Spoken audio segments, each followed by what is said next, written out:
Before we start, take a moment to like and subscribe. The man who would one day write the most powerful words about liberty in American history was born into a world defined by a concept he would come to despise: hierarchy. His story is a masterclass in contradiction. A chilling tale of how a brilliant mind could champion freedom while building his empire on the backs of those he kept in chains. In the spring of 1743, Thomas Jefferson was born into a life of immense wealth and privilege on his father's plantation in Virginia. He inherited land and enslaved people at a young age, a stark contradiction that would haunt him for the rest of his life. From the beginning, his life was built on a lie. The vast majority, the people who made his existence possible, were denied the very liberty he so prized. He grew up on an estate where he was both a master and, by his own intellectual reckoning, a slave to the rigid social structure of colonial life. He spent his early years living in a world of intellectual ferment, devouring the works of the Enlightenment, and absorbing the revolutionary ideas of John Locke and Montesquieu. He passionately believed in natural rights and the right to revolution. And yet, these beliefs were only applied to a select few. The biggest irony in his life is that this man, who would soon declare all men are created equal, would spend his entire life denying those same rights to hundreds of men, women, and children. The first major plot point in his life came during the American Revolution. As a young Virginia delegate, he was tasked with drafting the Declaration of Independence, a document intended to articulate the colony's grievances against the British Crown. With a stroke of his pen, he created a document that would become the moral compass for future generations. Its most iconic sentence, "We hold these truths to be self-evident, that all men are created equal," was a revolutionary idea that would define the American experiment. But even at the time, Jefferson knew that his words were at odds with his own life.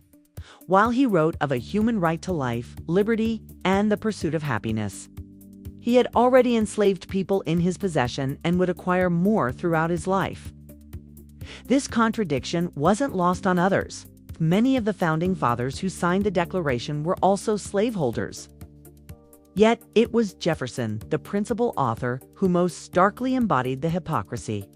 He had included a blistering clause in his original draft that condemned the slave trade as a cruel war against human nature, a piratical warfare that a Christian king had forced upon the colonies.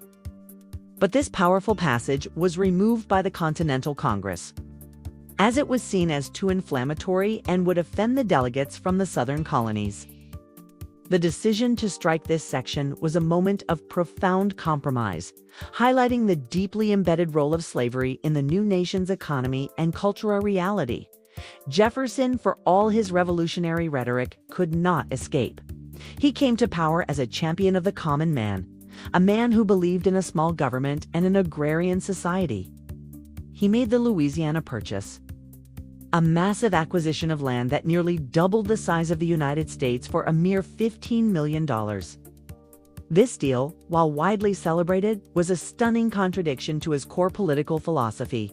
He was a strict constitutionalist, a man who believed the federal government's powers were explicitly enumerated and limited by the Constitution. He had long argued against any expansion of federal authority that wasn't expressly granted. Yet the Constitution contained no provision for the president to acquire new territory. The purchase was an immense expansion of executive power, a move that went directly against his own strict interpretation of the Constitution. He justified his actions with the belief that a vast agrarian society would be the best defense against a tyrannical government. In his pursuit of that ideal, he had to take a leap of faith, one that went against his core principles. This decision, though a massive success for the young nation, revealed a deeply pragmatic streak in the president. It proved that even his most cherished ideals could be sacrificed for what he saw as the greater good of the nation. It was a classic case of the ends justifying the means. It's a phrase he would likely have despised, but a principle he was forced to embrace. Yet his greatest public contradiction was his hypocrisy on the issue of slavery. He was the author of a bill that would have banned slavery in the new Western territories, and yet he owned over 600 human beings in his lifetime. He claimed to believe that slavery was a moral depravity and a hideous blot. But he refused to emancipate his own enslaved people, even in his final will. This inaction wasn't due to a lack of empathy. Rather, it was a complex web of economic and social constraints. Jefferson was deeply in debt for most of his life, and his entire financial world was built on the value of his enslaved people as property. He saw himself as a benevolent master, but his actions were a betrayal of his professed beliefs. His enslaved people were his collateral, his labor force, and his social currency. The sheer scale of his dependence on their labor meant he could not afford to live the life he desired without it. The man who wrote the words that freed a nation could not bring himself to free his own family. This final act was a tragic testament to his failure to live up to his own moral standards. It demonstrated that his personal comfort and financial stability were ultimately more important than the freedom of those he enslaved. He was a man who could articulate the highest ideals of human rights. Yet his actions showed that his commitment to those ideals was limited by his own convenience and self-interest. The darkest part of his story and the most enduring stain on his legacy is his relationship with Sally Hemings. For decades, rumors persisted that Jefferson had fathered several children with one of his enslaved women. But it was not until the late 20th century that DNA evidence, combined with a revaluation of historical documents, confirmed the truth. The findings showed a genetic match between a male descendant of Jefferson and a descendant of Sally Hemings' son, Ston, strongly supporting the claim. Sally Hemings was the half-sister of his deceased wife, Martha, and she was brought to his home in Paris at the young age of 14, where she would have no agency or legal recourse. Jefferson, a man in his mid-40s, would begin a sexual relationship with her that would last for nearly 4 decades and result in 6 children. It was a relationship rooted in an extreme power imbalance, a relationship that could never be consensual. Hemings, as an enslaved person, had no ability to refuse or leave. While his public life was dedicated to the pursuit of liberty, his private life was a cruel and brutal betrayal of those same ideals.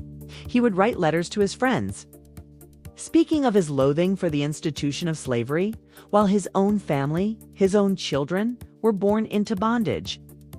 He did, however, unofficially grant freedom to his children by Hemings when they reached adulthood, a privilege denied to the vast majority of the other enslaved people at Monticello.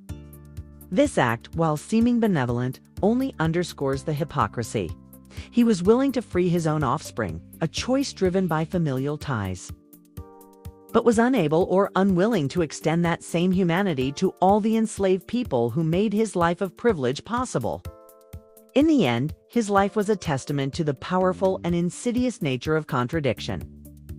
He was a revolutionary visionary who could not escape the moral prison of his own time. His legacy is a constant, uncomfortable question. Can a man who failed so miserably to live up to his own ideals still be considered a hero? His story is not a simple tale of good and evil, but a complex, human drama of a man who was both the author of liberty and the architect of his own hypocrisy.